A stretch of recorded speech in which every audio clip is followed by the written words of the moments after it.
tell you what.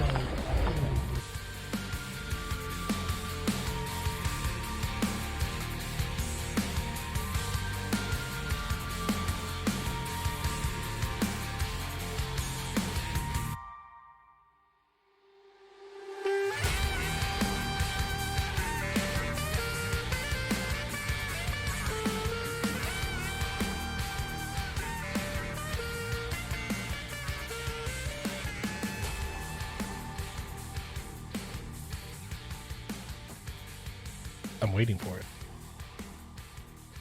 Oh, well, I was off doing something else really quick. Sorry, my bad. Welcome to the Retic Lounge. Classic intro. Just yeah. 10 seconds of pure silence. Yeah, I'm going to keep it all too. I'm sure you will. Because I'm just staring. But yeah, welcome everyone to episode 127 of the Retic Lounge. Appreciate you guys for tuning in. And today we have Eric Lee coming back on. He came on a while back to talk about our Kalatoa Spotlight episode, where he showed us all the pictures of Kalatoa animals he was working with. And yeah, we're going to be catching up with Eric today. And we're also going to be talking about breeder loans. Eric Lee this year has animals out left and right everywhere.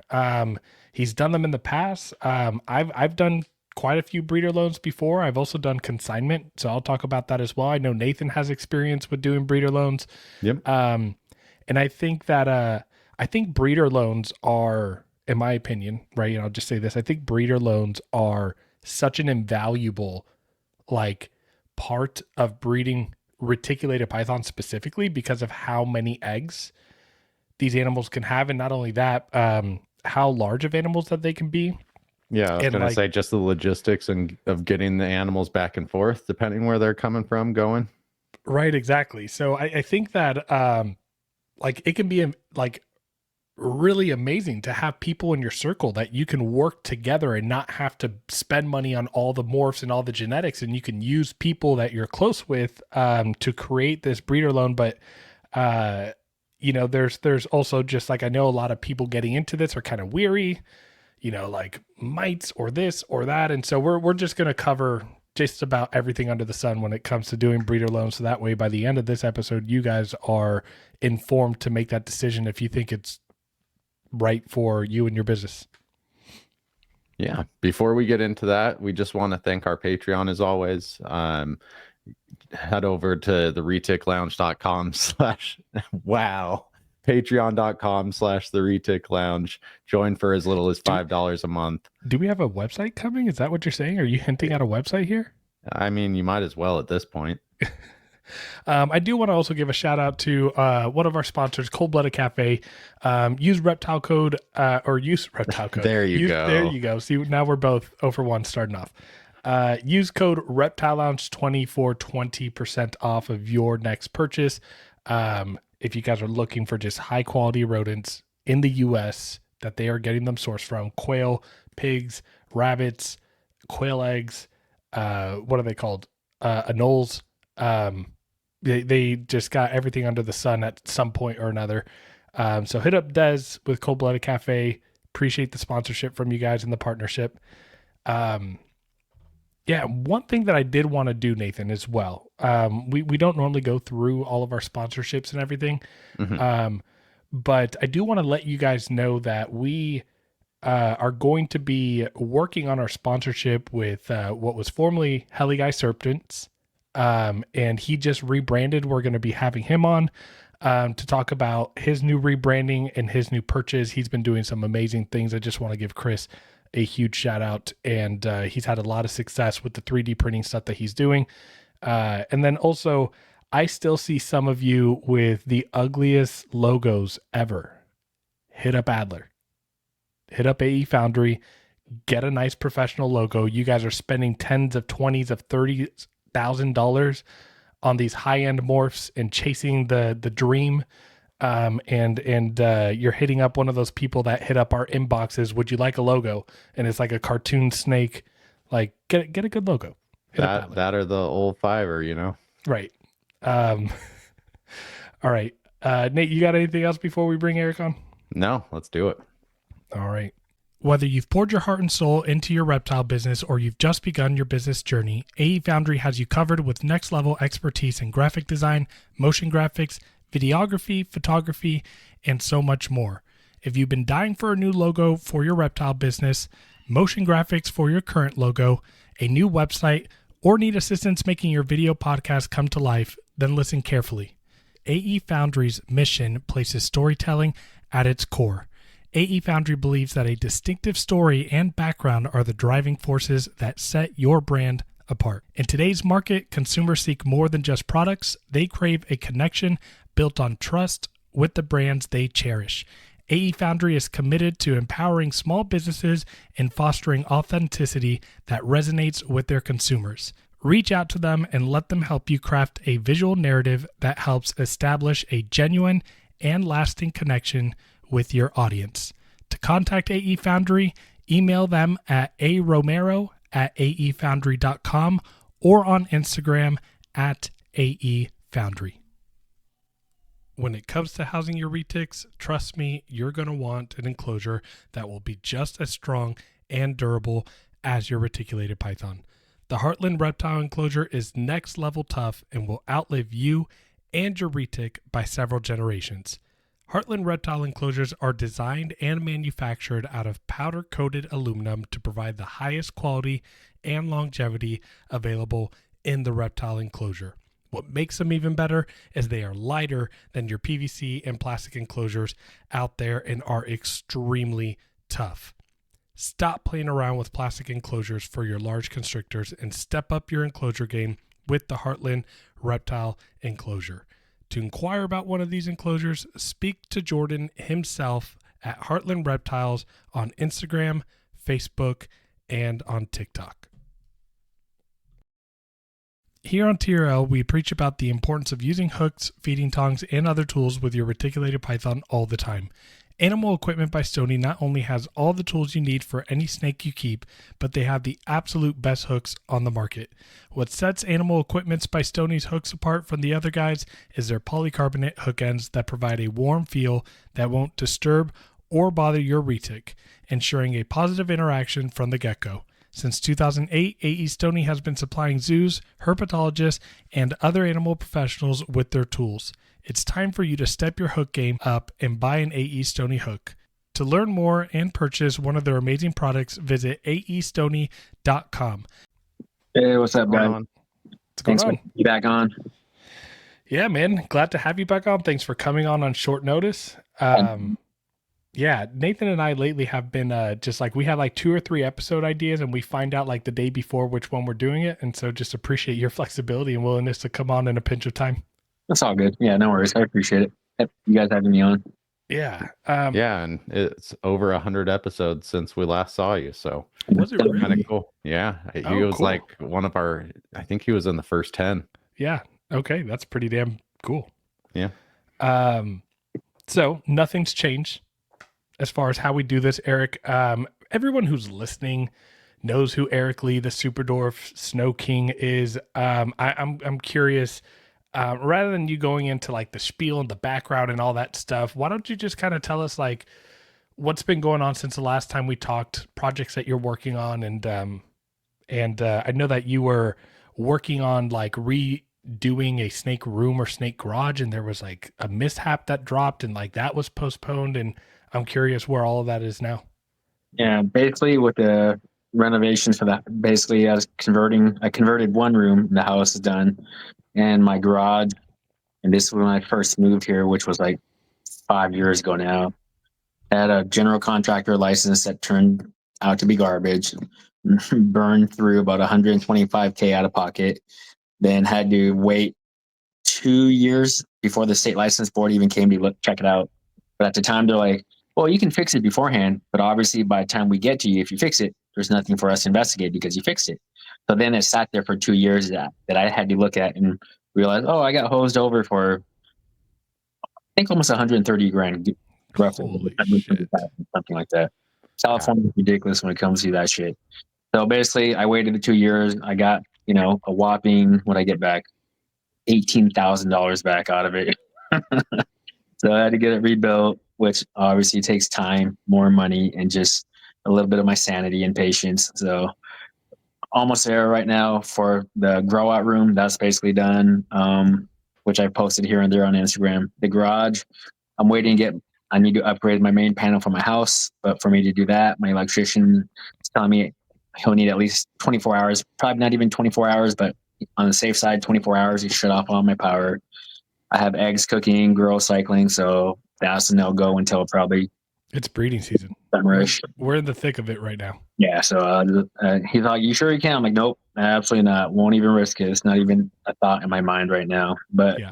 actually, it's getting there. I mean, it's taken exponentially longer, but at the end of the day, like once it's done, all the other obstacles, this and that. When I have a full blown walk-in enclosures, all enormous cages, it'll be worth it. It just it's one of those things. Like this is one of the things that tests you and how much you want it. I could have stuck in the one bedroom I have now, vision cages, which they work. They're not the best, but they're not the worst. Or do I just go all out like I've been trying to my entire life and be like, I want that room, that Right. that whole walk-in enclosure that as a kid you're like, I'm gonna have that in my house one day. Right. Right. Yeah. Spend time with it and just do it right. I'm just gone this far, just not too much farther, and hopefully it'll be done soon. Yeah. Yeah. How big are some of those cages going to be? Like, The big walk-in for my Super Sun mainland grow will be 21.5 by 6.5 by 8. The okay, other cages are 8.5 by 3 by 4, then 6 by 3 by 4, then 5 by 3 by 4s. okay, yeah, nice. Yeah, So the 5x3, 3 deep, 4 tall. yeah.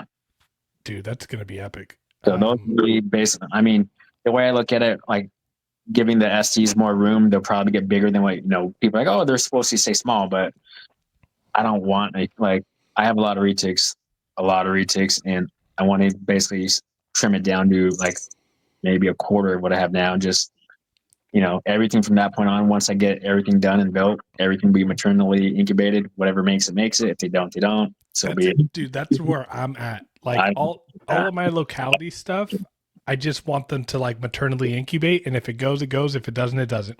Exactly. Yeah. Yeah. We'll get there. I'm probably like, if I'm being honest, where I want to be, which is very similar to what you're doing, I'm probably at least like 10, 15 years out. Only because I'm not doing that unless I'm living in my like forever home at that point. And yeah, there's just a few things that a few T's I got to cross and everything before that. But man, that sounds exciting. And the fact that you're not that far away from it, I'm going to enjoy watching that process. I can't wait to see you start building those enclosures that walk in. It'll be nice. It's it's the light at the end of the tunnel. All the bad stuff that happens, it happens. And at the end of the day, yeah, it sucks, but hey, money comes and goes. It just, like I always tell people with the ST in particular, I mean, if you have the passion, you'll make it. If you don't, the money, like there's so many other things you could do that makes exponentially more money. And that doesn't even as much as, the retics in general do. So yeah, I mean, a lot of people are investing like 20, 30,000 in retics when they're first getting in. It's like, you can give that 20, 30,000 to like an investor and you'll make a lot more money. Yeah. It costs you no time or effort. It doesn't stink up your house. So, I mean, right. It's true. Make as long as you're enjoying it. Yep. Let me ask you this before we jump on into talking about breeder loans. You're the Snow King, man. What are you like? Where are you at? Right? Like everybody's always asking me on our Patreon or messages, like, "Hey, what's the highest percentage visual snow out there?" And every single time I'm like, "Hit up Eric." I have no clue. The ones I made last year were at 78.125% Kalatoa, and I think 6.25 jam. And that's a purple platinum snows. I have my 87.5% double heads. I have 75% Anri heads, and I have some others from that platinum snow clutch siblings that are like purple marble at Anri stuff. Okay. This season, shooting for 89.5% double heads. And the one thing with the snows, I always tell people, and people, I think they look at it too linear, like an A to B to C type of thing. Is like I've spent years and years, actually over a decade now, on just the Anri stuff alone. Because if you're looking to make snows, obviously it's a double recessive. But if you're shooting it from strictly like a double head to double head or, albino to Anri, it's only going to take you so far. Whereas if you have completely separate lines of Anri that are like 60, 70, 80%, at that point, you can plug any type of albino. You're making double heads that you're going to blow everyone out of the water. Like right now, I have 6 gene anery girls I'm raising up at 68.75% Kalatoa Madu. Doing a breeding this year to hopefully get some 84% SD, head aneries with potentially 4 or 5 other genes in it. So it's just, I bump up the aneries separate from my snow stuff, separate from the albinos, unrelated. So in the future, when I have the high percent snows, or if I want to take something else, like if I hit Mochino snows and I wanted to start teasing out mocha, I can have a low percent mocha snow, but add a 6 gene anery girl to it off the bat. And, same thing with the purple rainbow. It's the exact reason why I have all the anery stuff in the future. Just, you got to look at it like from multiple angles and try to tackle it from all these different ways. Otherwise, all your genes are going to bottleneck and everything is going to be related unless you have an insane amount of animals, which is not practical or, responsible to do. Yeah. I think that there's a lot to be said when working with double recessive, triple recessives, and even just recessives in general, is that a lot of people, like you said, it's linear. They think of like one animal, you make babies, you take babies back. But like, if you're constantly trying to grow the percentages, you have to be hitting those recessives on their own and then bringing them together. That's why a lot of people say, like, you get into even just like a singular recessive or double recessive, it is years and years and years of labor before the fruit is there, right? I think it's worth too, because that basically will filter out, in this day and age, I'd say probably 80-90% of the people in it. Because as much as people say they're in it for the passion, and don't get me wrong, there's probably a lot that are. Once, like a lot of people down the road, and I've seen it in the mainland industry back in the day where that passion gets replaced with profits. Yeah. And, someone's like, collection, which I don't expect everyone to have huge, massive enclosures.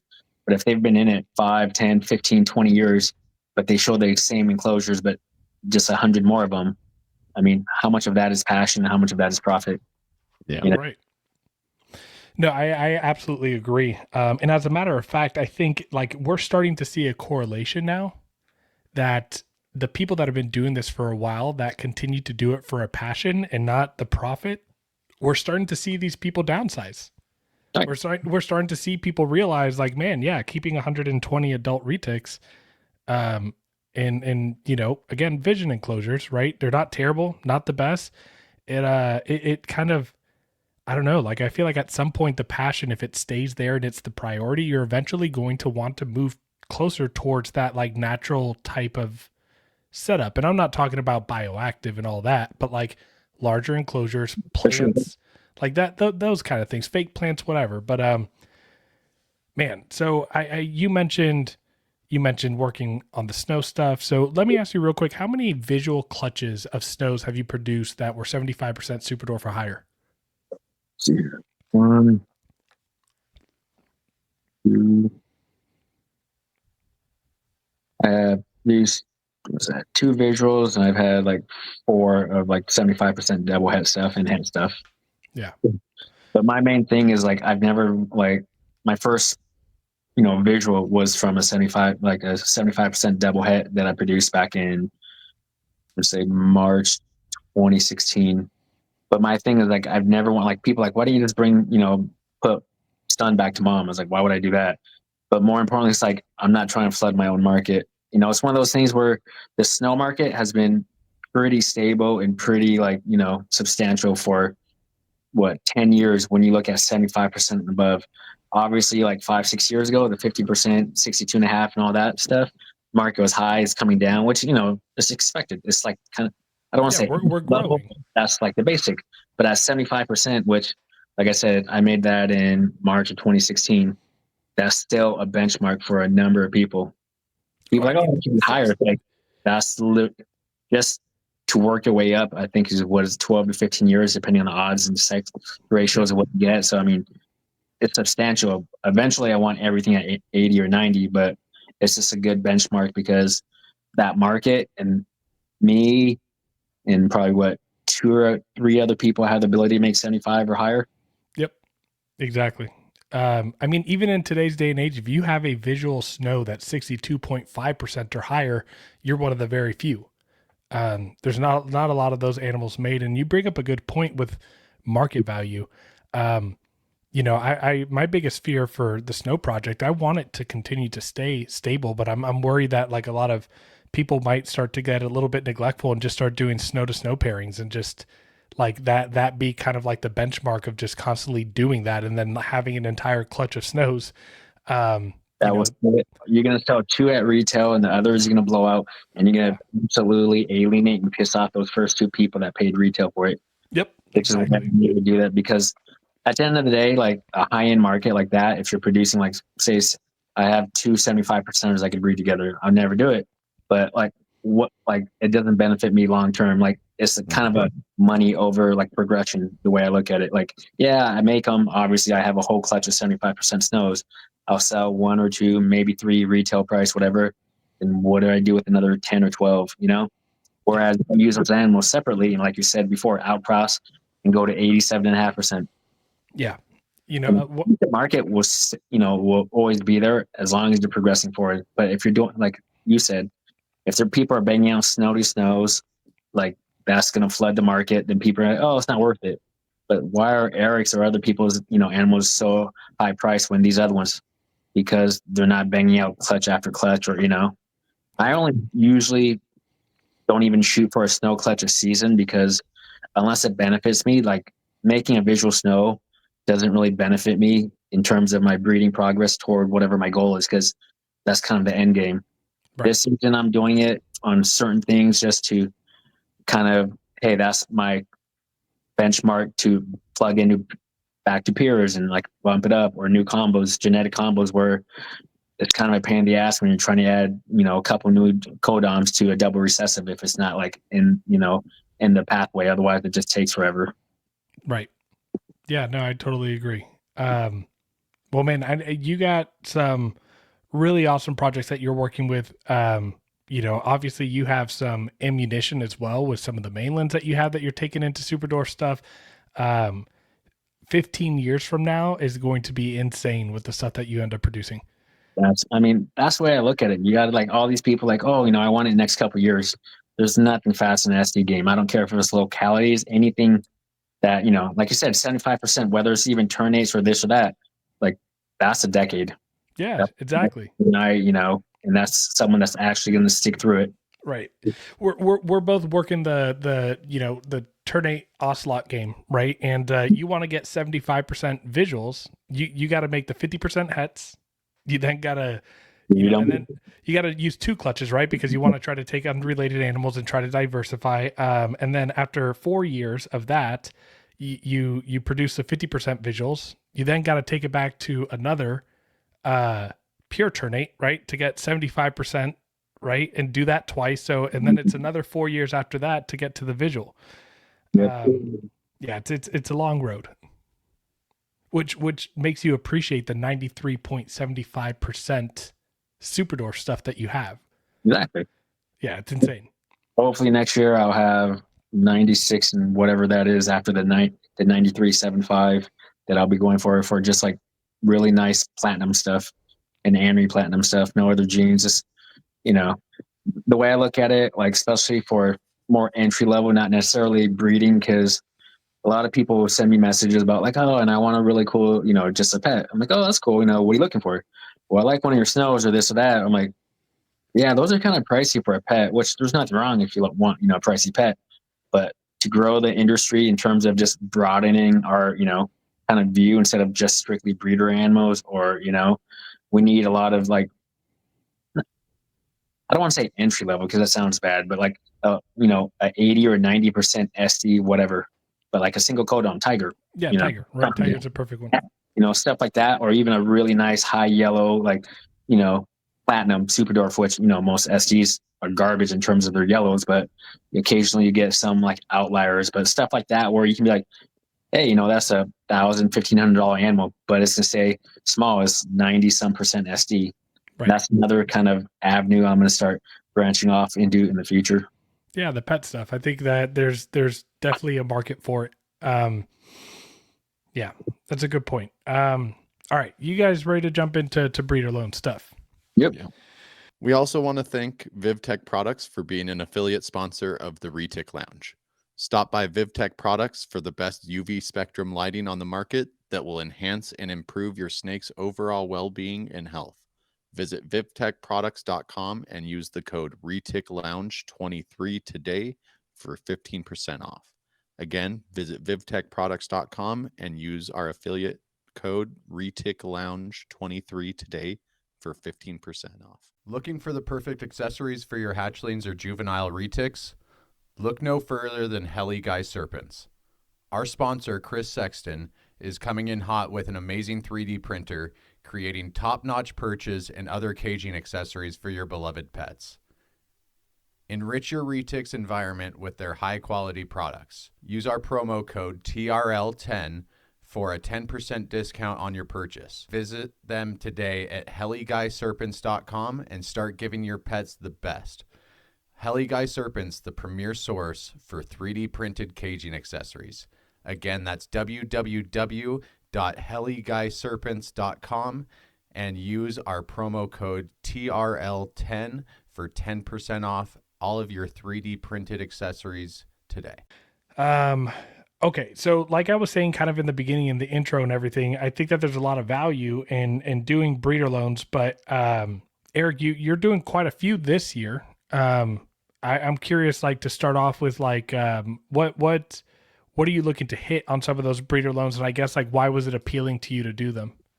The biggest thing for me on breeder loans, in terms of like actually whether I receive someone's animals or I ship it out, is like how it benefits me in terms of, it's not even a financial thing. It's like, does it make sense in the breeding aspect? Is it a breeding that I would do myself if I had the animals in my house?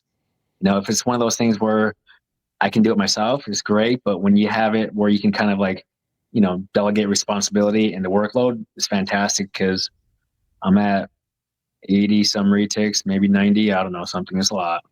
So for me to like want to do anything outside of what I have in house and add more animals, because I literally hate bringing anything in because of quarantine, of me trying to separate it, and potentially, like, right now it's breeding season.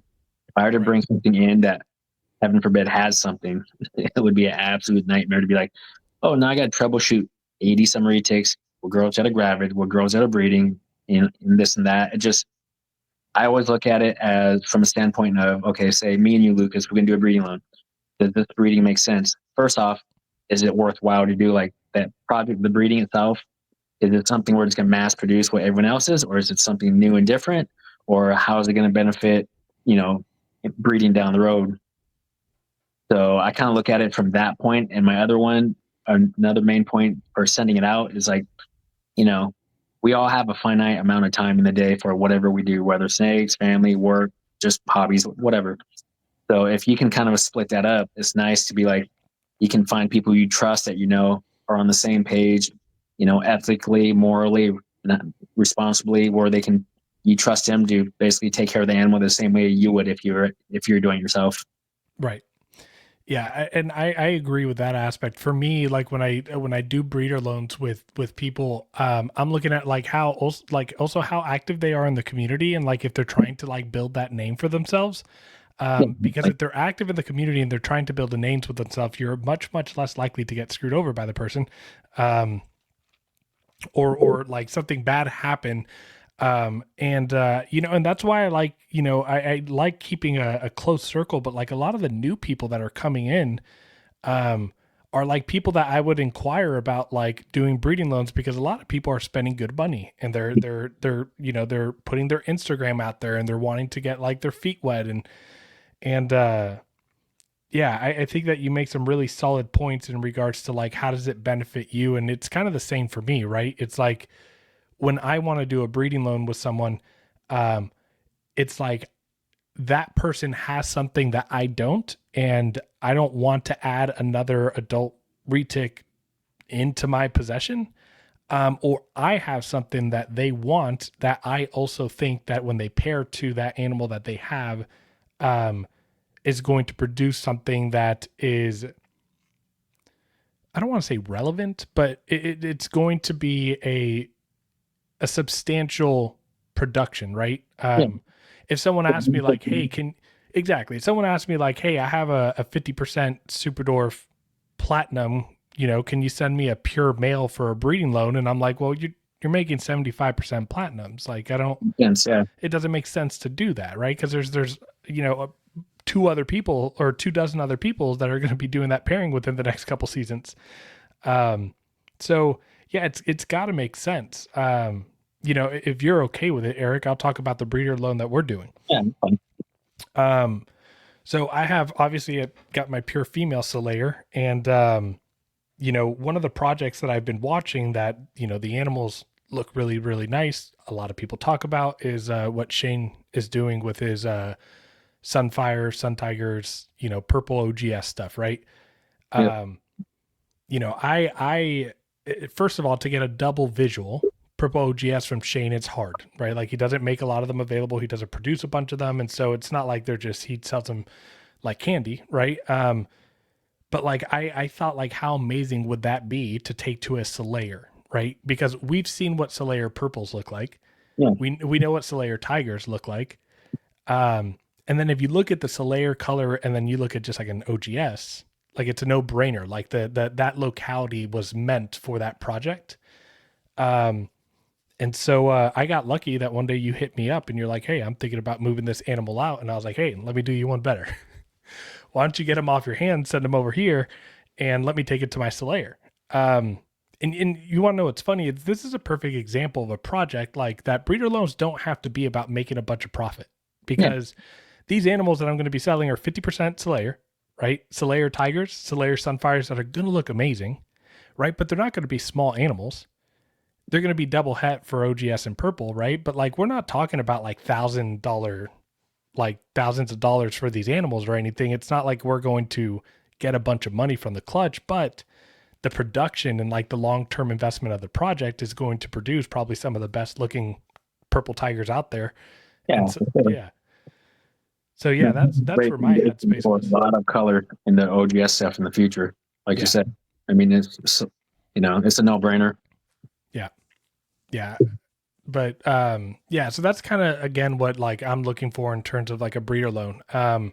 Nathan, I know that you were working with you worked with Joe with what was the male, Joker?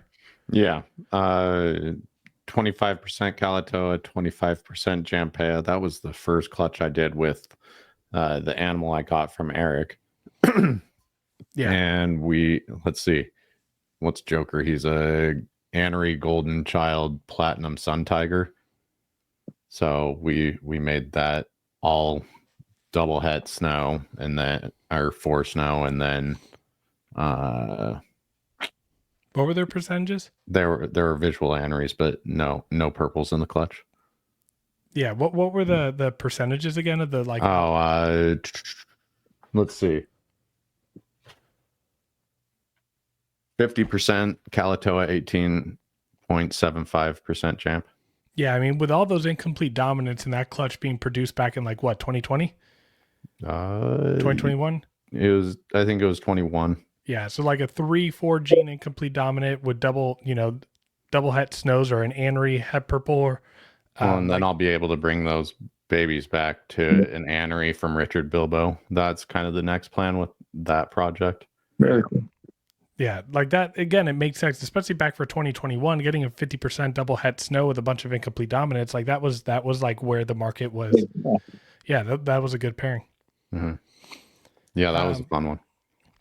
Yeah. No, I look at it, even with ours, like I don't want to hold anything back. I'll probably end up buying a visual double, recessive from me in the future to go back to the OGS stuff I'm doing. But it's just one of those things where you got to look at it, whether you want to hold babies back or not, or if you're just like me and like, I don't want to raise an animal up for 5 years. I don't need when I can just pay for a double, visual from you in the future when I have the OGS snows in the ground and I can even infuse more color with the locality stuff in it than to go back and again, just, Yeah. Yeah. And for me, it's one of those things where like, I'm not going to hold a bunch back because I want to isolate myself from the project. I kind of have gotten out of that mindset a little bit because I'm not doing a lot of more stuff, right? Most of my stuff is just localities and locality crosses. But with the more stuff, it's not like any of these morphs are like groundbreaking, right? Like they're out there and it's not like I'm producing them in high super dwarf percentages. You know, and so for me, it's like, I'm going to hold back. I'm going to probably hold back like 1.2 or 2.2, but make the rest available. And that way I can continue to work the project. Right. And, you know, if other people want to work the project, like they're going to be producing animals that I want people to produce, which is just better visually looking examples of what's out there. And even if they beat you to it, like people always like try to race to it. I don't care if people beat me to it, because at least it gives me an idea. Okay, I'll continue further, or no, that looks horrible. I'm good. Right. Right. And at the end of the day, like if you want to compete with me to make a 50% Soleil or Purple Tiger, go for it. Like it's, again, you know, I can understand like if people invest like $20,000 on an Ocelot and they want to take it to Super Dwarf and you want to try to get ahead of that market, that's one thing. Right. But you know, then when you do that, you got to look at like all these people that, you know, that was a big push, what, 2-3 years ago, still kind of a push now. Like no one's really done it. Like I've done it. Aubrey's done it. I don't know if anyone else has. It's like that market is so finite. Like you might have one or two that are going to, you know, pay that retail price. But most people, like even other like SD projects that are in the infancy, most people don't want to pay for the HES. They want to see the visual. They can't visualize it. Like Rodney said, it's like, you know, they want to see if it's worth the money. If it was, then they'd totally do it. But until someone produces that 50% SD, slot, rainbow, whatever, they're like, oh, okay, I should have done it. Or no, I'm glad I didn't, you know? Yeah, but I think where a lot of people mess up too is like if you're going to wait just for the first visual Super Dwarf Ocelot to get produced, I can promise you this. You're not going to be impressed compared to the mainland ocelots out there, but it's being able to use that animal and continue the selective breeding process to make them smaller and to make them better looking, right? Yep. You know, when you know, where we're at right now with mainland ocelots come a long way. Like they look a lot better than they did. Oh, they don't look anything like those original photos of the original. The, like the red one? Different, yeah. Yeah. There was two main wild caught males. One of them, which is what our animals, the founding animals were from that red, like it had like a red color. Yeah, exactly. And then there was another one that looks kind of like the stuff that we have here. So there's another male as well that looks pretty similar. But yeah, I mean, it's come a long way. So a lot of people think like, oh, well, Super Dwarf Ocelots aren't even going to look good. I'm like, yeah, maybe the first generation, right? But like, that's again, that's the whole purpose of selective breeding. And if you really like Ocelot, then you're going to have a passion to keep doing that. Yeah. Reminds me of my last breeding when I was doing the Purple Phantom Tiger stuff. Mm-hmm. Like there was someone that was doing a similar breeding and their eggs were maybe a couple months ahead of mine. And when I saw some of those Purple Phantoms, I was just like, oh God, did I make the right choice? Right. Like, and then mine hatched out and I was like, oh God, I made the right choice with my animals. Right. Yeah. It's good to be able to, you know, I think that's a good vision to have, right? Like Eric Lee, you were saying with your OGS stuff, you know, getting a double visual when I produce them, you know, versus like the idea of like us working together and then you keeping some animals back. Yeah. Speaking of like divvying up clutches, let's kind of get into like the nuances. I'm sure, you know, in my head, I'm thinking like, let's try to be linear with this discussion, but I have ADHD, so that's not going to happen. So we're probably going to jump around. No worries. But I'm curious. So like one of the things that like I tell people that like ask me about breeder loans, right? Like I'll have people reach out and say like, hey, I have this male, like I'd like for you to take it to like a tournament or anything. And anytime someone approaches me and says, I have a male, would you take it to one of your locality females? I am already I'm interested. Like I'm very interested. Now, where a lot of people where deals are not done and I don't get the animals because people want to split the clutch and both of us sell animals. No. And I'm curious, like Nathan and Eric, like what are your thoughts about like why no, Eric? It just divides the buyer's attention because then you have two different spots for the same animals. And I mean, my thought process is whoever the more, I guess, you know, known individual would be the one selling it to move it faster and it has more eyes on it. Because like I tell people that even are looking into a high percent like snow stuff, I'm like, yeah, you can produce these high percent stuff, but you need to work on your brand and your, you know, your name recognition, because at the end of the day, I can produce some high percent snow stuff, you can, but it's kind of one of those things. It's kind of people are going to go with who they know. Like, yeah, the animal may be 100% legit, but they don't. You just came out of the woodwork. Oh, I have this 85% SG snow combos. Who wants one? Then compared to someone that everyone else has seen for X amount of years, like, oh, I know Eric, I know Steph, he posts all the time. It's like that. So when it comes to splitting the clutch, it just, I don't know. I've done it, I think twice, and I wasn't a fan because people would be like, oh, so and so has this other one. What do you think they would do on the price? I'm like, price is the same. Oh, I thought it was different. No, it really shouldn't be any No, different. no, I mean, exactly. And that's like another part of this as well, is like price should be the same, but like that one person who has half the clutch might be like, I don't want to feed this thing anymore. Yeah. Or I'm running out of room, or I'm getting a divorce. I need to sell all my animals. Right. One of those things where, like, when you're deciding you want to do a breeding loan with whoever you do it with, you got to be on the same page in terms of, hey, are they going to stick it out long term, or are they going to be pissed off after a month or two of not, oh, I didn't sell the entire clutch in a month. Okay, now I got to dump them. And especially if it's like, say it's a breeding loan that could potentially affect you, like in your personal projects down the road, would be like really bad. Which is why most of the breeding loans I do aren't anything that I would ever consider competition for me. Not that I'm not going to hold any of the animals back, but at the same time, it won't negatively affect my projects on my own that I do. That, like, my purple rainbow snow stuff, it'll never go. It'll always be in house. I'm never going out and be like, hey, you want to use a purple rainbow snow I produce to make whatever down the road? That's never happened with anyone. Yeah, that stuff will stay in house. But the breeding loan is like I have one right now with DNT for 75% Motley Sun double het snows that I'll hold some back just because, just another 75% double het, just outcross blood, like never a bad. Why not? Yeah. So this one, like, it's beneficial for both of us. We both get great animals from it, but at the same time, he's going to do all the sales and this and that because of that whole, why divide your buyer's attention by having it in two separate places? Oh, wait, you have a Motley Sun that looks like this. Let me go talk to them, see if they have a different looking Motley Sun. It just doubles everyone's work, which, is counterproductive. Yeah. Nate, you got anything else to add to that? Like, in terms of, like, is there ever a world for you that you think, like, splitting up a clutch is a good idea? No, I mean, for a lot of the same reasons, whoever can move it faster is going to be more advantageous to both the buyer and the seller, I think. Right. Yeah, for me, like, splitting up the clutch, like, what a lot of people don't realize is, like, if you go that route, you get half the clutch, I get half the clutch, and both of you have the intentions to sell it, is you're creating competition for yourself. Like you have produced these animals with someone else, and now when you go to sell them, you are now competing with the person that you partnered with, right? And why, if you're getting into a business partnership with someone, are you going to be in competition with them? It doesn't make sense financially.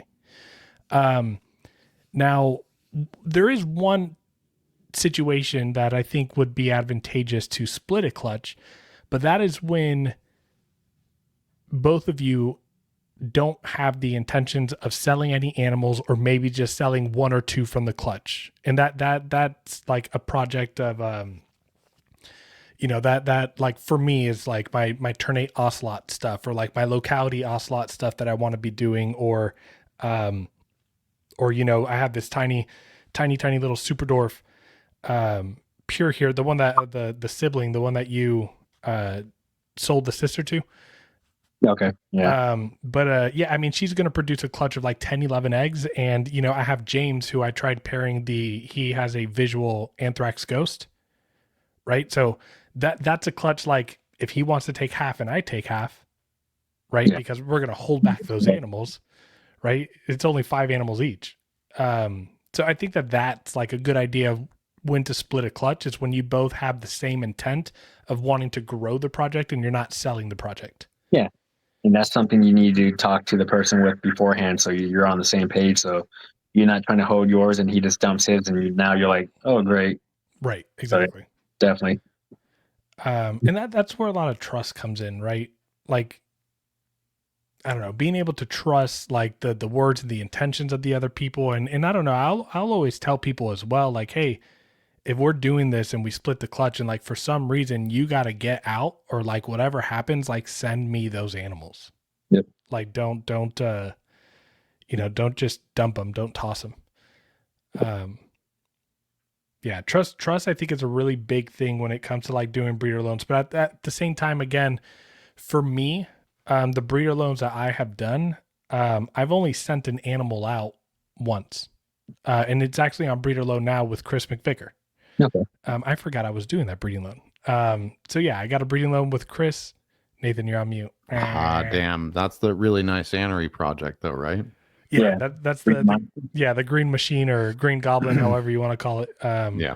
The Incredible Hulk, whatever. But yeah, he's taking it back to a Slayer to increase that Slayer percentage. I don't know if you guys are catching this theme, but I'm like really riding a high with Slayers right now. After I produced that pure clutch, I was like, okay, I think I found my favorite locality. There you go. Everyone always asks me what's your favorite, and it changes every day. But I think for the last 3 months, Slayer has been my favorite.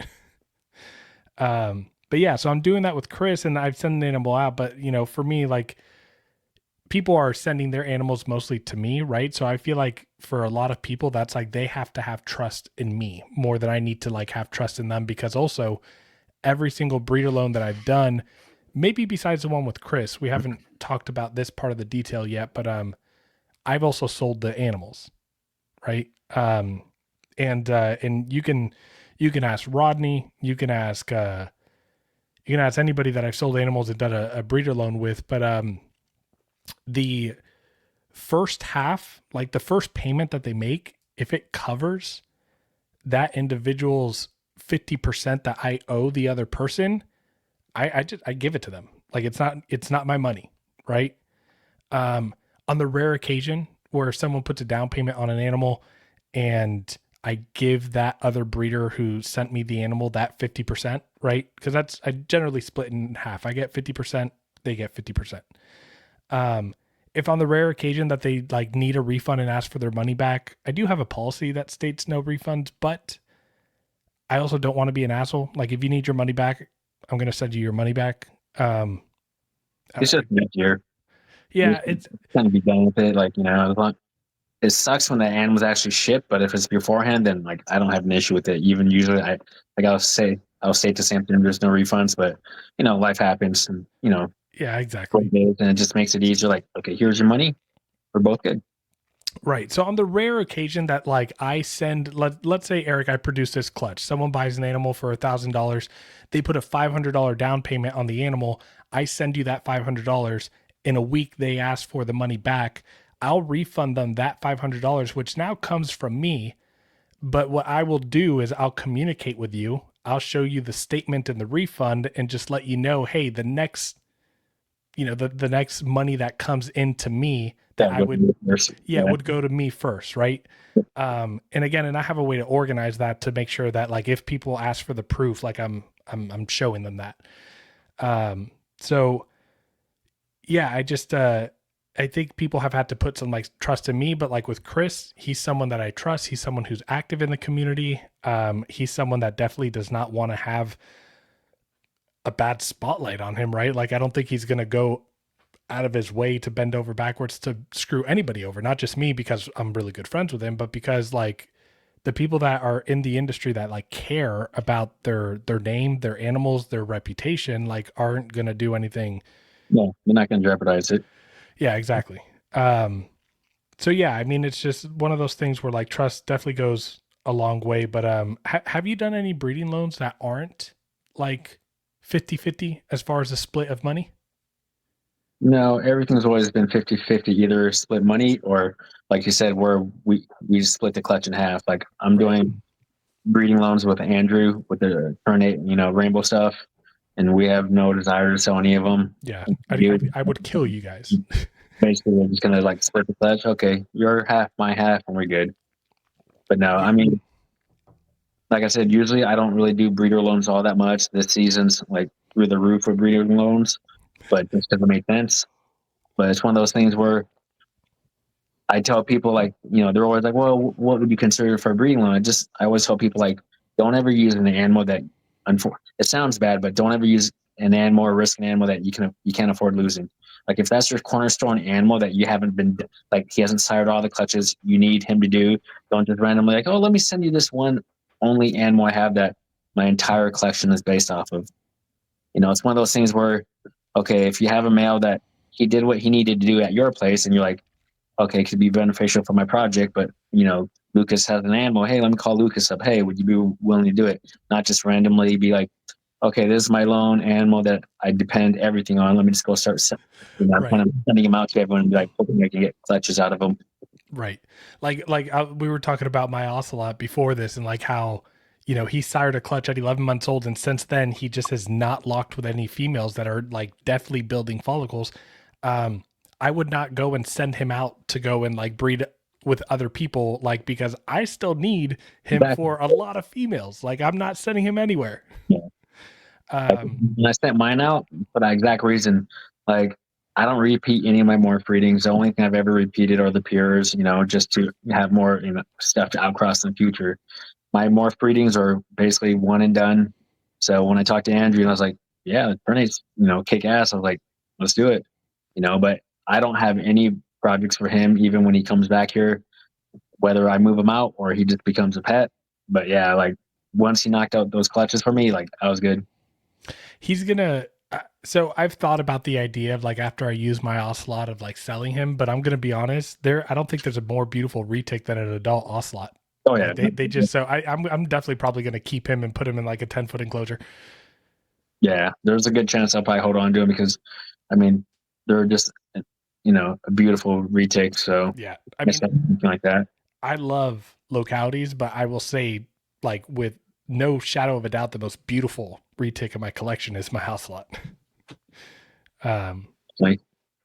So now, as far as breeder loans go, I'm curious when it comes to the, how do I want to word this?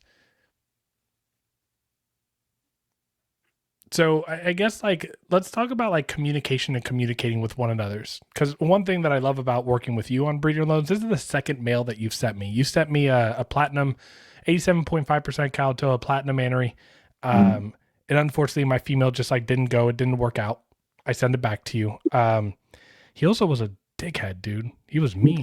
But he hated you for some reason. He hated us. Everyone that worked in my garage, like he was just he was mean, man. And I don't say that about snakes. I'm always telling people, nah, they're defensive. Like, no, this guy came at me.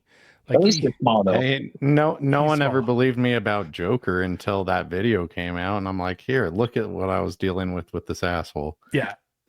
Few and far between there are animals that are out for blood.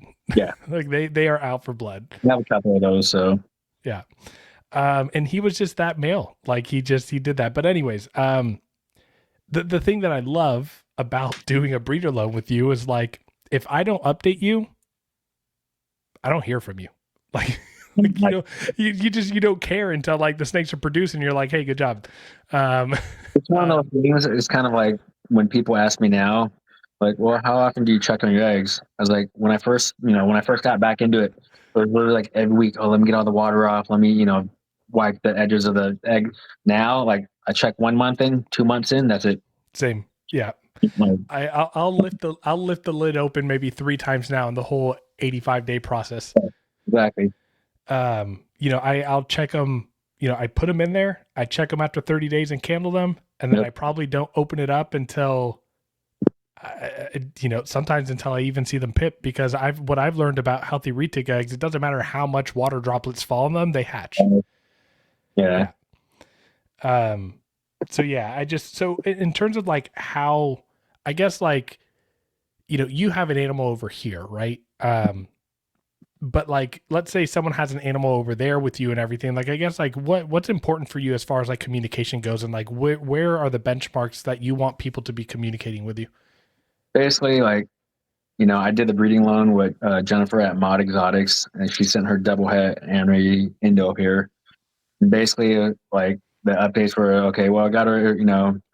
She's doing good, and like once he started like breeding anytime, like get whatever pics I could, send them out.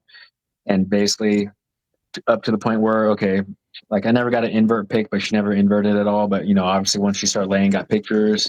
Then even after she was done laying, okay, well, she shed, she's eating, just kind of, if people are sending animals to me, I usually do like just a weekly update, even if it's an update to update them that nothing happened. Hey, your animal's good, just whether they ate, didn't eat, or this or that, just so they have peace of mind. Yeah. Me personally, I'm just kind of like, when I've sent animals out this year, I'm just like, hey, let me know when you get eggs. I'm Right. kind of Now, like, I definitely, so like I updated you with like videos of like the arching and videos of locking. I showed you a picture of like the swelling and then a picture of egg laying. Like, but what's cool is, I don't know, it's nice working with someone that like isn't always like, and don't get me wrong, if I'm doing a breeding loan and someone is asking me how the animal's doing or how it's going, I'm happy to tell you. Yeah. But it's also nice for me to just like only send updates of like the major milestones. yeah, for sure.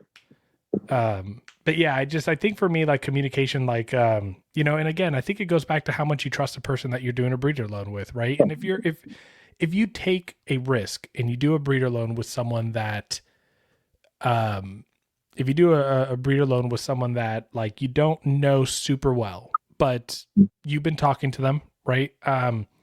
These are people like, for example, like on our Patreon, right? Like, so like I talk to them on the Patreon, we talk a good amount, but they're not a best friend like I would consider like Chris or like you, like in like people in the industry that like I talk to very frequently. Mhm. And so like I think communication is I think a little bit like more something that I would want or I would prefer. But like even Chris has one of my animals now, and I maybe ask him like once a month, any progress with the female? He's like, no. He's like, do you want him back? And I'm like, I'm not using him this season, so just keep him there for the year and let's see if she goes next season. So it's just one of those things. I also trust him as a keeper, right? Like I know he's not going to, unless there's some type of tragedy, like he's going to treat the animal very, very well.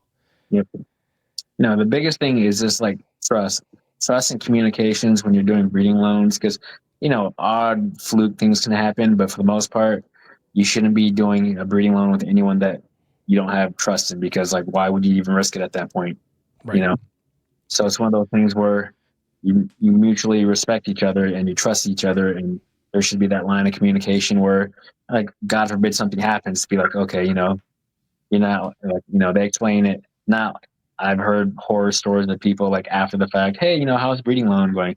Oh, your animal died. Wait, what? Oh, this was a few weeks ago. Oh, I've heard. Yeah, that's happened. Like, wait, what? Like, yeah, I would lose my shit, but Yeah. I don't do any kind of breeding loans with anyone that I don't fully and completely trust for that reason.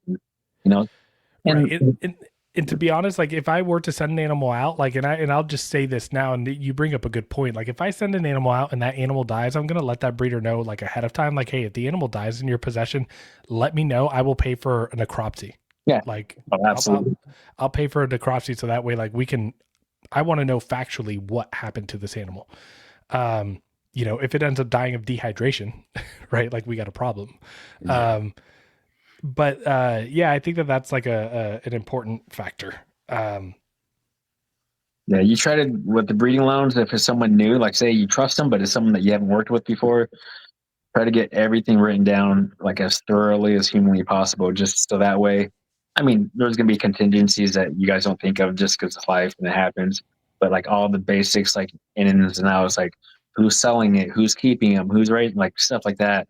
How are we paying each other? Zelle, PayPal, whatever, and just like contingencies if you need medical aid, like, oh, it got an abscess, your mail is pushing, or whatever it is. Like most of that stuff, or the basics, should be covered in whatever your written contract is.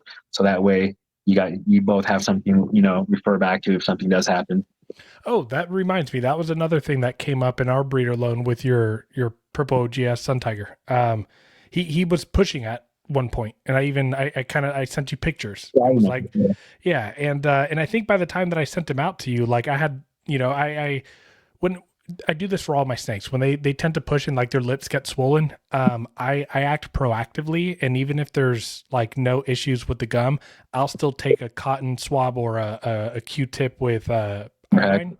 Okay. Yeah, and I'll clean it out, right? Or I'll soak them in iodine and soak them in water, just to make sure that no infection and everything. But like I I'd let you know, like, hey, like I got female cycling, like he's pushing a little bit. And it's I think that's also one of those things as well, is like doing a breeder loan and doing it with someone who's been doing this for a while is going to understand those type of things happen. Yeah. And it's not because you're neglecting the animal. I can see how maybe like a new keeper and a new breeder would probably freak out. But yeah, and again, and the important thing was like, I let you know, and you know, and I even told you at one point, I said like, hey, like his gums look good now. He's in a shed. I'll send him after the shed. Yeah. So yeah, as long as you just keep that line of communication open, I think that's like the most important thing.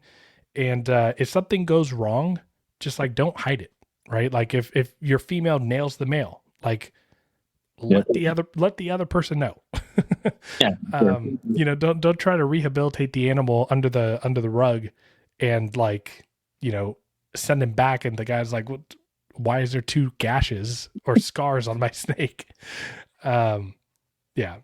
Now, Eric, have you ever done consignment? No, No? I don't like bringing other animals into my collection because like I'm actually down from what I was before. So there's a lot more retakes, and I just get to the point where like I do everything myself, and my mentality is basically what I should be able to handle what I have, and I don't like. My wife's always like, "Oh, I can help." I'm like, no, not because you're going to do it wrong. I like doing it a certain way, and I don't ever want to get to the point where I'm like, I need help to maintain what I have. Right. And just I'm super OCD about stuff. And the thing is, like even animals I have for sale, I'm never like, oh, I need to post all these, get them, listed. But like that's not me. Like I'm never in a rush. I need to sell my animals. I need something like I don't really give a shit. Like they'll sell when they sell. And when sometimes when you do it, people are like, well, how soon do you think they'll sell?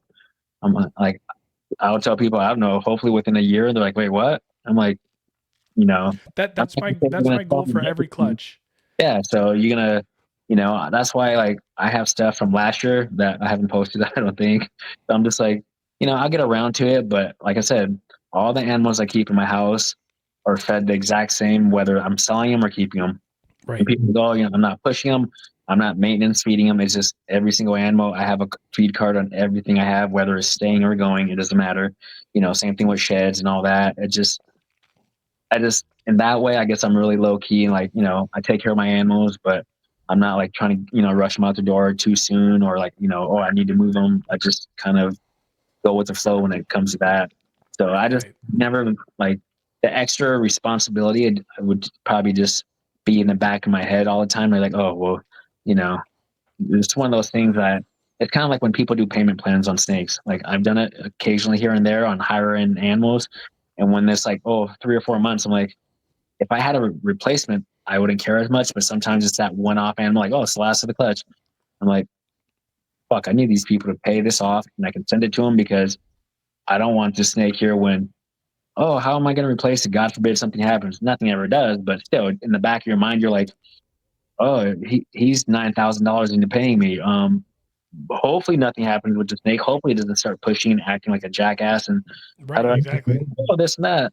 So yeah, those are all super valid points. I've done consignment 3 times. So for those that don't know what consignment is, I guess it's like you're not doing a breeder loan where you're working with someone on like one animal's yours and one is theirs. Consignment is when you're taking on an entire clutch and selling it for that individual and you're splitting it, however you guys agree on. The first time I ever did it was Theron. Theron Lance, he sent me a clutch of 53.75%, Superdor 12.5% Jampayas, some were Aneries. I mean, there were Ultra Ivories, there were Motley Ultra Ivory Aneries that were, it just had really cool animals. They were a lower percentage, and it was a little bit after the Superdorf craze of COVID, right? So they were an entry-level price, I would say, for animals that aren't going to get massive, but they're not going to stay small. And surprisingly, the clutch sell pretty quick. It sold in like 3 months, right? And that was really good. But like I did another consignment. This one was with Rodney. Like Rodney, I ended up sending him the entire clutch back. So he sent me 50% Superdorf, 100% het anthrax. I marketed them. I pushed them. No one was biting. And I told Rodney, I was like, hey, I'm going to put this call on you. Like, do you want these animals back instead of like me selling them for less than I think that they're worth? And he's like, yeah, no, I'll take them back. And then the third one that I have is Sean McFarlane did a clutch with Rodney on a Mindanao Philippine to a tribal, pure tribal Philippine. And we worked out a deal where I would sell the animals for them. And I still have probably, it was only like 8 animals that he sent me, and I probably still have like 4 available. And I think after those 3 experiences moving forward, I'm not going to do any more consignments because, one, there is like a pressure, right? You feel bad that like, you know, animals like, Yeah. right, that animals aren't moving, even though you put a lot of effort into trying to.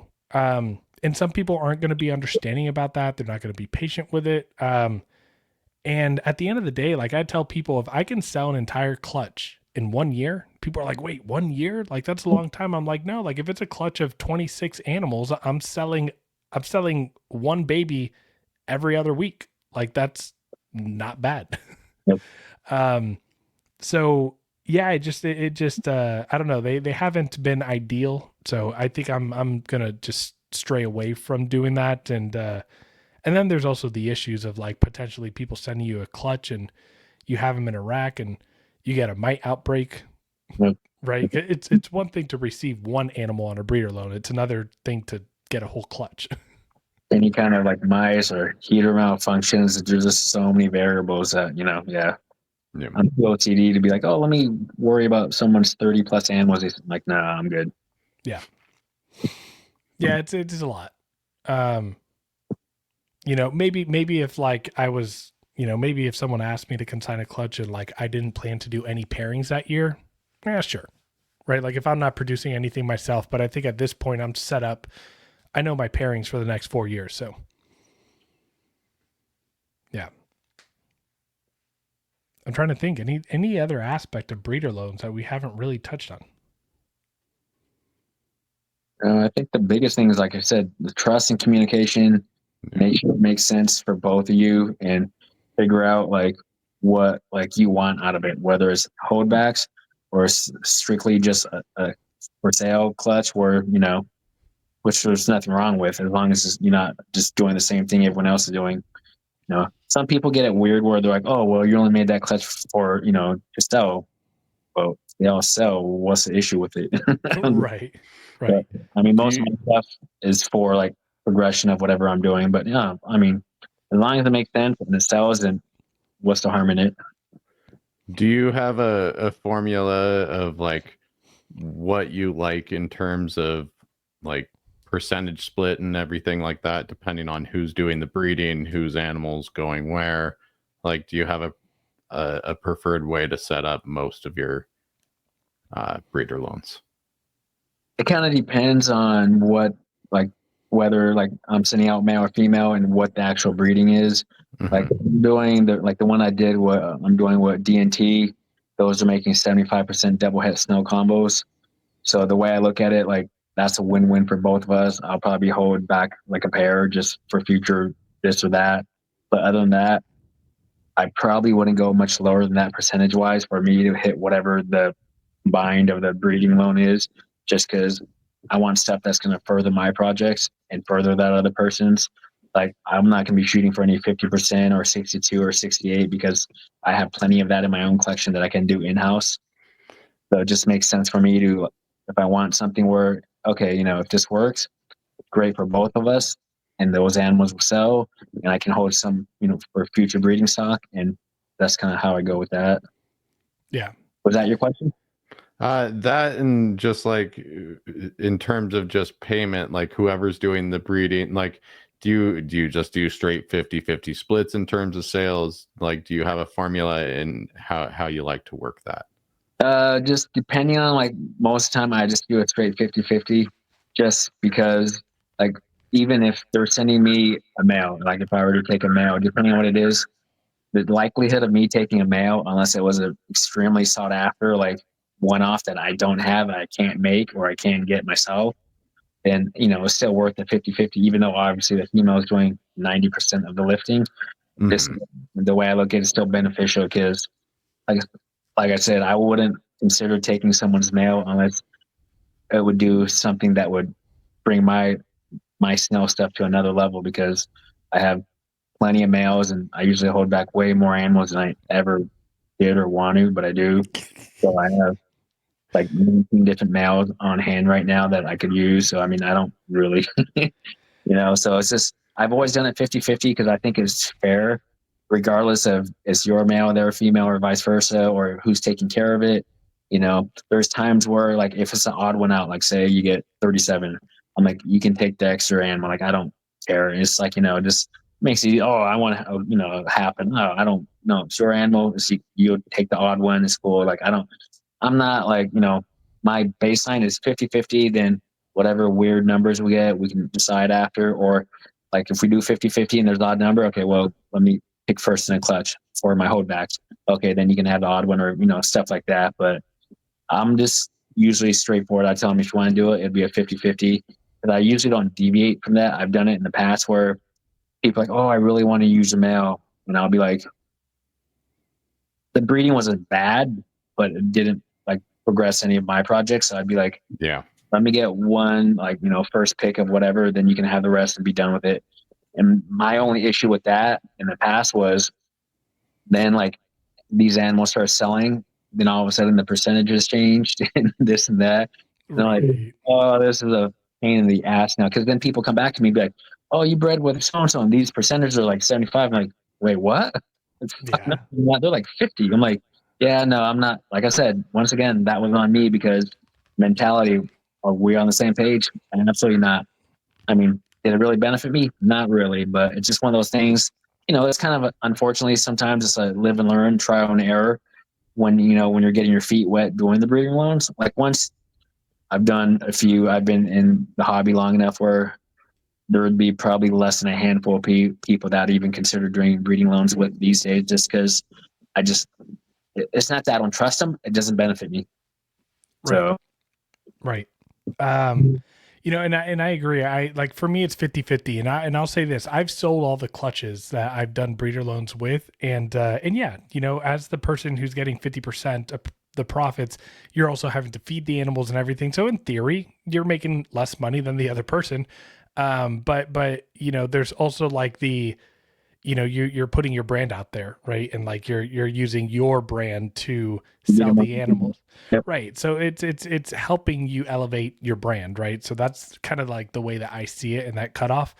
The only other type of breeding loan that I've like, that I would consider that's outside of a 50-50 split is like, if someone, like, let's say someone had a hypo male, and I want to make super dwarf hypos, right? And they want to send like it, and they haven't reached out to me, but like I might inquire with them and say, hey, would you be willing to send out that hypo male to me on a breeder loan? And all I want is a pair. You can have the rest of the clutch. Yeah. Like, and that's where, one thing that I don't think I will do is I don't think I'll send a female out. If I had the female, I'm keeping the female in. Right. And I think that's where a lot of people like with hypo projects and everything, it's a, that's an expensive animal and it's something not worked with. So a lot of people don't want to send that type of animal out. But yeah, if anybody has a hypo male and you want to send it to me to breed to a super dwarf, let me know. Definitely, I think it's much more convenient and easier sending the males and females. Yeah, no, I agree. Especially with females, sometimes even you're shipping them, even if the climates are pretty much the same, that could throw them off or this or that. You're just males are males, like they're gonna breed. So like it just makes it easier where you just send male within a female, in my opinion. Yeah, unless you're my owl slot, then you don't breed. But anything else on the topic, guys? I think we covered most of it. Just be smart and just biggest thing, I don't know, just CYA, just cover your ass and make sure everything's like written down so you have something to go back to look at. So that way there's no like, oh, I remember I said this. No, they don't. It was like 3 months ago. Like, yeah, no, like all of it needs, at least for me, like at least electronically on Messenger or text message, like have that. So yeah, there has to be that level of transparency. Yeah. So that you have that level, right? Like if I don't want to talk details on the phone, right? Like we're or we can, but I'm going to send you a text and be like, hey, just to recap our conversation, I need you to confirm. And then Yep. I list the terms and conditions. Yeah. So that way everything is just spelled out and it's right there. I think breeder loans, I mean, they definitely can go wrong, but when they go right, like it's a win-win for both, not just it's huge. aspect, but just streamlining the process where like you have your animals, they have theirs, but you both benefited from it. You don't have to add more animals to your collection. They don't have to add more animals. And when it's done, whether you sell all the animals or you just like split the collection in half, like you both win. It can work out really well for both people. And it helps you basically expand your collection without expanding your collection, whether it's genetics, genes, diversifying blood, depending on what you're shooting for. I mean, there's a lot of pluses to it. There are some downsides, obviously, but if you do it right and you're responsible in how you do it and how you go about it, I think it could be a huge bonus for most people. Because most people now, like, they want what, maybe 5 or 10 retics, if that, in their collection. Right. That kind of, yeah, you're basically kind of limited on what you can do. But if you can do breeder loans, then all the better for you. Yeah. Yeah. No, I agree. You better believe when I produce I'm going to take my Anery Super Jam to a Halmahera, 50% Halmahera, 25% Kaltoa, 25% Jampea, 100% Anery. I'm going to want to send that male over to Nathan to take to his purple Anery to make some, visual Anery 100% het purple with the Halma influence. Yeah. That's hell that's happening. You wouldn't want it? You don't have to send me the female. Take my male. A Halma male. How much I would enjoy that, Lucas. 50% Halma male. Oh. My Halma's nice, okay? All right. Rather than if it were Phil, I'd consider. Yeah, possibly. Phil's a great guy. We're talking about my Philippine snake, right? Yeah. Yeah, okay. Because Phil Thompson's great too. But I don't want to see what those babies would look like. Yeah, no. Rather than dragging this topic out, I'm cool to keep this episode short and sweet. Eric, you got anything else before you sign out? No, I think I'm good. Thanks for having me on again, guys. Yeah, appreciate the time. Absolutely. Yeah, guys. Yeah, we're going to kick you out to the back. Have a good night, man. Thanks again. Take care, guys. Yeah, I think, short and sweet's all you really need on that. Just laid out the basic foundations of what you need to be able to confidently go into a breeder loan. So, yeah. I think your relationship with the person is the foundation of a good breedership loan. And if you're working with people that you haven't had a lot of like interactions with, but like it works out, you just got to understand the risk involved, right? And to be honest, at the end of the day, like as long as you're getting your animal back healthy, right? If you're sending an animal out and you're getting your animal back, the rest of it will, I think at the end of the day, it takes care of itself, right? When there are negative or there's consequences, right? That like you get screwed over or whatever. I think that tends to take care of itself at some point or another. But yeah, I mean, I haven't had any negative experiences. Like I'm a huge fan of breeder loans. Like they are, they're to me just like really valuable to do. One thing that we actually didn't talk about is like risk of like mites and bringing in animals and like quarantine process for breeding loans. But I think like, but I mean, Eric hit on that a bunch. He doesn't want to bring in animals into his collection because of the hassle and headache that the whole quarantine process brings. So, that's kind of self-explanatory. And you're assuming the same risk when taking on a breeding loan. So exactly. If you're bringing an animal into your collection, I mean, that's something to just have in the forefront of your mind, right? It's like if you're going to be bringing in someone else's animal and you want to quarantine, which I would advise that you do, like just make sure that you are getting that animal sent to you like well before your female is going to be cycling. And risk over reward, right? Like if you're bringing that animal into a collection like yours, where you have 80 to 100 animals, it's a lot more work than just, me going through 10.